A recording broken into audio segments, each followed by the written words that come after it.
Bobacha, o'zi puling yo'q ekan, nima qilasan men bilan gaplashib? So'ragan narsam 2 xonali uy bo'lsa, o'shani ham olib bera olmading. Ora ochiq, puling bo'lganda gaplashamiz. Bu dunyo ishlariga Yaxshimisan uka? Assalomu alaykum. Mana u yoqdan turib hozir hammasini eshitdim-da. Hech qachon boshingga egma. Sen erkak kishisan. Men seni hozir bir joyga olib boraman. Yurman bilan. Hay?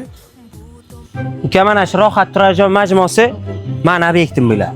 Siznikimi? Ha, yaqinda birinchi obyektini qurib bitkazib klientlarga topshiramiz. Ana u tarafda ikkinchi obyekt ham qurilyapti. Ikkinchi obyektini yilning oxirigacha qurib bitkazamiz, xudo xolasa. Seni hozir ko'rdimda rahmim keldi. Mana shu birinchi obyektidan senga bitta 2 xonali uy bermoqchiman, uka. Rahmat aka. Sizda yaxshi insonlar ko'paysin. Bu yaxshiligingiz qanday qilib qaytaray aka?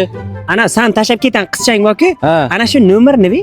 Qari tulki, men hech qachon sevgimni 2 xonali uyga alishtirmayman. Yo, noto'g'ri tushun. Qo'che, qaratyapti.